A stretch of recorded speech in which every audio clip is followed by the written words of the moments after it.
अस्सलामुअलैकुम जी, कैसे हैं आप लोग। हम भी ठीक ठाक हैं अल्हम्दुलिल्लाह और मज़े में हैं जी। मैंने बनाया है आलू के पराठे और आलू के कटलेट्स। तो रेसिपी और अच्छी सी बात शुरू करने से पहले प्लीज़ सब्सक्राइब कर दीजिएगा मेरा चैनल को, और लाइक और शेयर ज़रूर कर दीजिएगा। तो आज हम एक अच्छी सी बात शेयर करते हैं कि इबादतें और तकद्दुस अपनी जगह, लेकिन यूं किसी का दिल दुखा के जन्नत नहीं मिलती। तो चलते हैं रेसिपी की तरफ। बना रहे हैं आलू के पराठे। तो ये मैंने आलू का भुर्ता पहले से बनाया हुआ था। ऐसे मैंने एक मीडियम साइज प्याज ली थी, कच्ची प्याज डाली थी मैंने। आलूओं को उबाल लिया था, उबाल के छील के मैंने 5 से 6 आलू लिए थे। ये साइज था मेरे आलूओं का। मैंने ये आलू इसको बीच में से निशान लगा के छुरी से मैंने इसको पानी में उबालने रख दिया था। फिर ये बॉईल हो गए, आलू सॉफ्ट हो गए, तो मैंने इसको पील करके इसकी स्किन और फिर इसको मैश कर लिया था मैशर से। और फिर मैंने इसके अंदर ये प्याज चॉप करके ऑमलेट की साइज की, हरी मिर्च, हरा धनिया, नमक, लाल मिर्च और सिट्रिक एसिड डाला था इसके अंदर, ½ टीस्पून। और मैंने इसको अच्छे तरीके से मिक्स करके फिर मैंने इसमें ½ कप तेल डाल के इसको 5 से 6 मिनट पका लिया था। अब फिर आज हम इसके पराठे बनाएंगे। मैंने आटा गूंदा हुआ रखा हुआ है। मैंने होल व्हीट फ्लावर लिया था। हम लोग होल व्हीट फ्लावर यूज करते हैं। मैंने होल व्हीट फ्लावर लिया था, उसमें नमक डाला था और तेल डाला था। आपकी मर्जी, आप जितने हिसाब से नमक ऐड टू टेस्ट। और तेल आप 2 से 3 टेबल स्पून डाल सकते हैं और उसको मिक्स कर दें। और फिर इस पर पानी थोड़ा थोड़ा डालते रहें और आटा इस तरीके से गूंद जाएगा। ये बहुत अच्छा, ये देखिए सॉफ्ट आटा गूंदा हुआ है। और फिर हम इसकी रोटी बना के इसके जी। तो मैंने ये आलू के भुर्ता बनाया था 2 दिन पहले। अगर आप लोगों को आलू के भुर्ते की रेसिपी चाहिए तो मुझे बता दीजिएगा। वैसे तो बहुत ही इजी है और मैंने बता भी दिया है। इसमें इतना कोई ज़्यादा मेहनत नहीं करनी पड़ती। लेकिन मेरे न्यू कमर्स जो बच्चियां हैं, जो मेरी सिस्टर्स हैं, उनके लिए, और जो नया कपल्स है, जो लड़कियां जिनकी अभी भी शादी हुई है, उनके लिए बता चलूं कि बहुत ही आसान है। आलूओं को आप 5 to 6 आलू ले लें और पोटैटोज़, उनको आप पानी में, एक बर्तन में पानी लें और उसमें आप बॉईल करने रख दें। और उसके बाद जब वो सॉफ्ट हो जाए तो आप उसको पील कर लें ठंडा पानी में डाल के। और फिर उसके बाद आप उसको मैश कर लें। जब मैश कर लेंगे तो फिर आप उसमें नमक, लाल मिर्च, काली मिर्च, छोटी सी, अगर आपको खटाई डालनी है तो आप वो खटाई डाल लें, लेमन जूस डाल लें, और प्याज, हरी मिर्च और हरा धनिया डाल दें। और फिर आप इसको मैश करके इसमें हल्का थोड़ा सा तेल डाल के, 4 to 5 टेबल स्पून तेल डाल के पतीली में, और फिर आप इसको पतीली में डाल के थोड़ी देर पका लें, 5 से 10 मिनट के लिए। जब ये स्टिक होना शुरू हो जाएगा चमचे के साथ तो ये डन हो गया। और आटे के लिए हमने मुझे बताइएगा आटे का भी, अगर आपको गूंदने की, मैंने हाथ से ही गूंदा था, मेरे पास कोई मशीन नहीं है आटा गूंदने की। लेकिन हाँ, थैंक्स गिविंग की अभी इंशाल्लाह सेल आने वाली है तो मैं निकलूँगी ज़रूर और इंशाल्लाह उसकी भी वीडियो भी बनाऊँगी। इंशाल्लाह ट्राई ज़रूर करूँगी। तो हम लोग निकलेंगे जी। तो मुझे कॉफ़ी मशीन भी लेनी है नेस्प्रेसो की, और मुझे आटा गूंदने की मशीन भी लेनी है ताकि मेरे काम और जल्दी और आसानी से हो सके। तो जी, मैंने ये पेड़े दोनों बना लिए थे और फिर मैंने इसके अंदर आलू का भुर्ता डाला, जो कि गिर चुका है जगह जगह। गलती हो जाती है और बहुत ज़रूरी होता है कि ज़बान स्लिप ऑफ टंग हो और गिरे नहीं। ये मेरी अम्मी मुझे बोलती थी कि अगर जब तक तुम गिराओगी नहीं ना, तब तक तुम्हें ज़मीन पे गिरा के चाट मसाला नहीं लगा के खाओगी ना, तुम्हें मज़ा नहीं आएगा। वो ज़रूर ये बात बोलती थी मुझको, क्योंकि मुझसे हमेशा गिरता ज़रूर था। और मैं जब किचन में होती थी ना, काम करती थी किचन में अम्मी के घर में, तो पता नहीं क्यों अम्मी के यहाँ बहुत गलतियाँ होती थी। कभी सालन जल जाता था, तो कभी उसमें रोटी जली हुई होती थी, और कभी कभार तो रोटी ऐसे बनती थी, अब तो ऐसी इतनी अच्छी माशाल्लाह माशाल्लाह रोटी बनती है, तो पहले तो ऐसे बनती थी जैसे पाकिस्तान के नक्शे और जली जली सी रोटियाँ कि कभी बेचारी अम्मी को अल्लाह बख्शे, कभी मैंने अच्छा खाना पका के नहीं खिलाया, पता नहीं क्या था। और हमेशा जब भी किचन में जाती थी, काम करती थी ना, तो ज़ोर ज़ोर से बर्तन पता नहीं क्यों जब धोती थी ना तो बहुत ज़ोर से आवाज़ आती थी। तो मम्मी कहती थी हमारी कि हाँ हाँ पूरे मोहल्ले वालों को बता दो कि तुम किचन में आ गई हो। अब सबको पता चल गया होगा कि ये किचन में आ चुकी है नाम लेके बोलती थी मेरा। तो बहुत ही उनकी बातें याद आती हैं बाज़ दफ़ा, और उनकी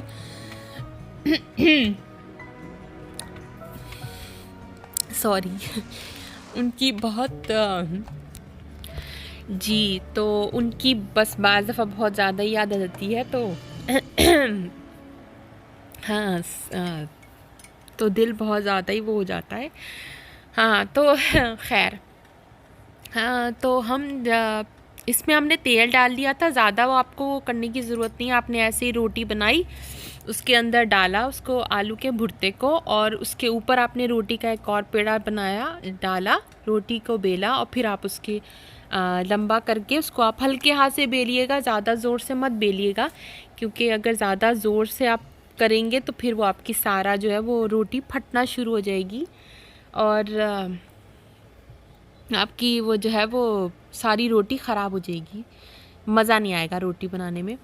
तो खैर, तो आप ऐसे ही इसको दूसरी हम आपको रोटी बना के मैं आपको सिखा रही हूँ कि देखिए मैं रोटी को दोनों को थोड़ा थोड़ा सा बेल रही हूँ, छोटा छोटा सा। मैं बिल्कुल अपनी अम्मी की तरह बनाती हूँ, मेरी अम्मी भी ऐसे ही बनाती थी अल्लाह बख्शे। तो इसके अंदर मैं थोड़ा सा आलू का भुर्ता डालूँगी, वो भी बिल्कुल सेम इसी तरीके से करती थी। आटा आलू के भुर्ते में डाल के कभी नहीं गूँथती थी।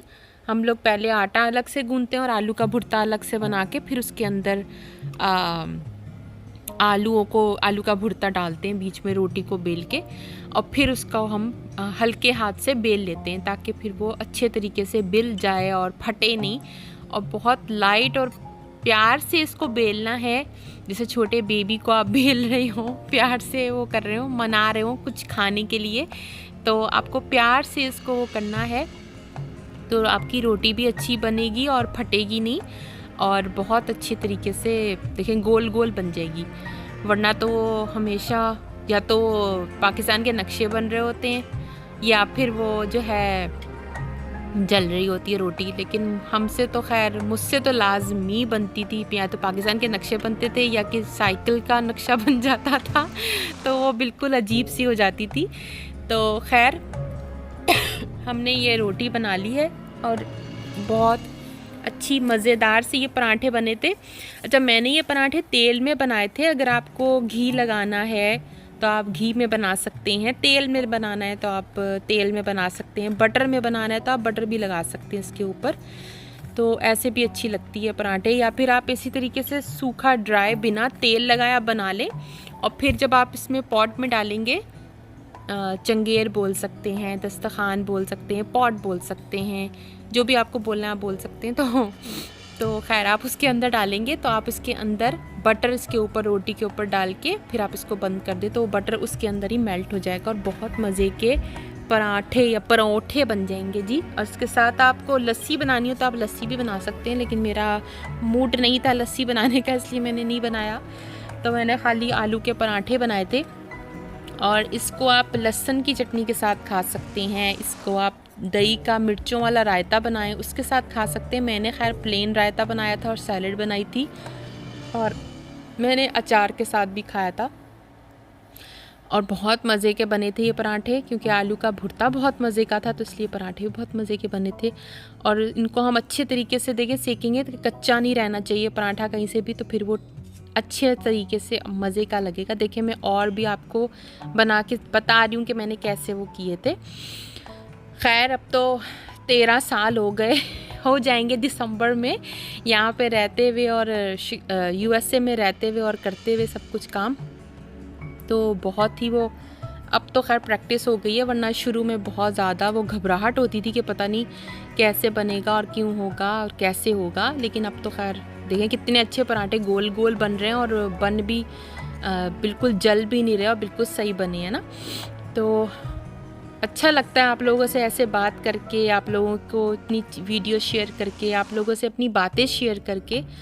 और शुरू में जो मैंने अच्छी बात शेयर करी है वो ऐसे ही करी है, किसी का दिल दुखाने के लिए नहीं करी, ना ही किसी को वो बातें सुनाने के लिए करी है। मैंने ऐसे ही बात शेयर करी है क्योंकि मुझे ये अच्छी लगी थी, मैंने पढ़ा था आज गूगल में कहीं, तो मैं इसलिए मुझे अच्छा लगा तो मैंने कहा आप लोगों से भी शेयर कर लूँ। जी, तो ये देखिए मैंने दही का रायता साथ में बनाया है, और ये मैंने प्लेन रायता बनाया था जैसे रेगुलर बनाते हैं। इसे मैंने ज़ीरा पाउडर डाला था और साथ में नमक डाल के, और फिर मैंने इसमें दही में सब कुछ डाल दिया था, मिक्स कर दिया था। मैंने खीरा, यहाँ पे खीरे बहुत बड़े बड़े होते हैं भाई, तो मैंने खीरे की सैलेड साथ में बनाई थी। प्याज थी, लेटस मेरे पास कटी हुई थी ऑलरेडी, तो मैंने बस उसको मिक्स करके काट के और मिक्स कर दिया, बस सैलेड बन गई। इसमें लेमन जूस और सॉल्ट डाल दिया तो सैलेड तैयार हो गई। और ऐसे ही मज़े की से आप सैलेड बना सकते हैं। आप रायता जो है वो आप हरी मिर्च और पुदीना को ब्लेंड कर लें। अगर आपको स्पाइसी रायता खाना है इसके साथ तो आप स्पाइसी खा लें, लहसुन की चटनी बनानी है तो आप वो खा लें। तो ये सब चीज़ें होती हैं इसके साथ। और मेरी अम्मी बनाती थी आम की चटनी, वो बहुत मज़े की होती है, मैंगो की चटनी, वो भी आप इसके साथ खा सकते हैं और बहुत टेस्ट अच्छा आता है। मुझे तो उसी के साथ अच्छी लगती है, लेकिन मेरे पास अभी थी नहीं अवेलेबल, और यहाँ पे मैंगो भी फ़िलहाल आ नहीं रहे तो इसलिए बना नहीं सकी। देखिए तैयार हो गया रायता भी। अच्छा, ये आलू का भुर्ता बच गया था मेरे पास एक्स्ट्रा, तो मैंने इसके कटलेट्स बना लिए थे। इसमें मैंने फ्रेश, मेरे पास ब्रेड रखी हुई थी तो मैंने इसके ब्रेड क्रम्स बना लिए, इसके अंदर डाल दिया मैंने ब्रेड क्रम्स को और मिक्स कर लिया इसी आलू के भुर्ते में। और अगर आपका आलू का भुर्ता गरम है तो आप थोड़ा सा ठंडा करके बनाइएगा ताकि फिर वो अच्छे तरीके से ग्रिप भी उसकी हो जाए। ये देखें फिर से गिर गया कह रही हूँ ना, गिरता ज़रूर है, इसलिए मम्मी बोलती थी जब तक गिराएगी नहीं, चाट मसाला लगाएगी नहीं, तब तक मज़ा नहीं आएगा इसको जी तो इमोशनल नहीं होना। हाँ, तो हम इसको अच्छे तरीके से मिक्स कर लेंगे और फिर इसके हम शेप दे देंगे। आपको जैसे भी आपको शेप देनी है आप उस तरह की शेप दे दें, गोल देनी है आप गोल दे दें, और लंबा करना है आपको कबाब की तरह, सीख कबाब की तरह, तो आप उसकी तरह भी कर सकते हैं।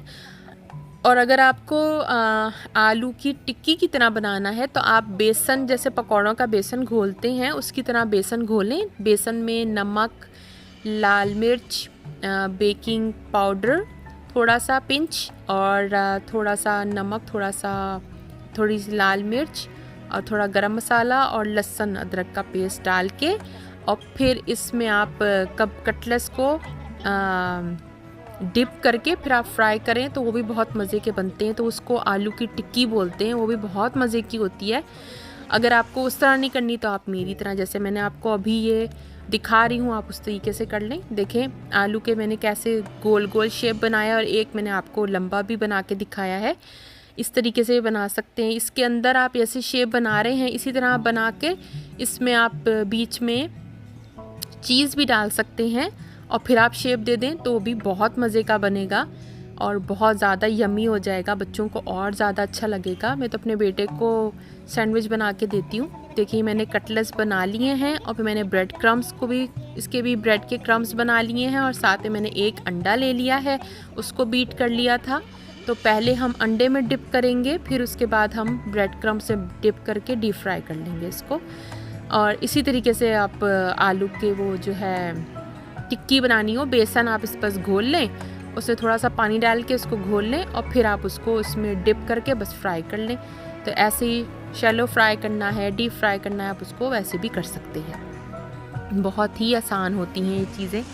खाना पकाना कोई मुश्किल काम नहीं है, बस आपको हर चीज़ में कहते हैं ना प्रैक्टिस चाहिए होती है। जैसे ड्राइविंग में प्रैक्टिस चाहिए होती है, ऐसे ही कुकिंग में भी प्रैक्टिस चाहिए होती है। हर चीज़ में प्रैक्टिस की ज़रूरत है। जितना आप प्रैक्टिस करते रहोगे आपकी चीज़ अच्छी बनती रहेगी। और मुझे तो हर नई चीज़ बनाने का बहुत शौक़ है और मज़ा भी आता है कि कुकिंग में मैं लाजमी कुछ ना कुछ तजर्बे ज़रूर करती रहती हूँ।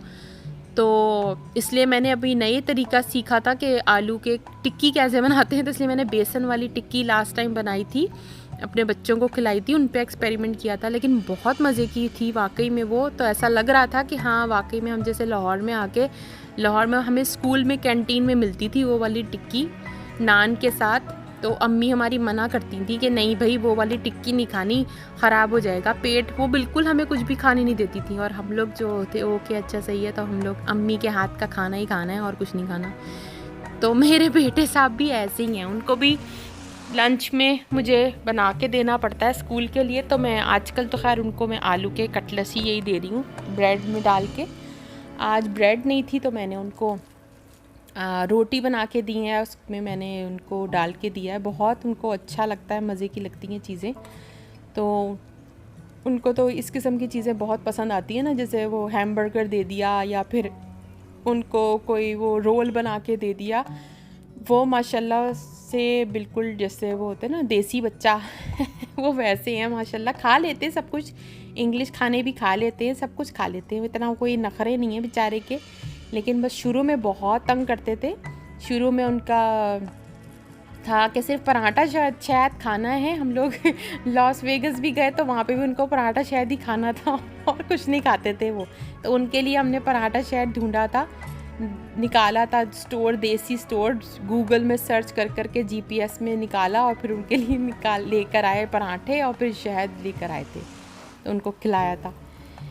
तो इस यही होता है बस बच्चों के साथ ना, बहुत ज़्यादा वो हो जाता है तो ये देखिए हमारे आलू के कटलेट्स क्या गोल्डन गोल्डन मज़ेदार से हुए हैं, बहुत मज़े के बनते हैं, ट्राई ज़रूर कीजिएगा, बहुत यम्मी होते हैं और बच्चों को भी बहुत पसंद आएंगे। बच्चों को लंच में देने के लिए बहुत अच्छा आइडिया, ज़बरदस्त है लंच में देने के लिए। तो देखिए मैंने रायता और सैलेड भी तैयार कर दिया है, ट्राई ज़रूर कीजिएगा, दुआओं में याद रखिएगा। अल्लाह हाफिज़।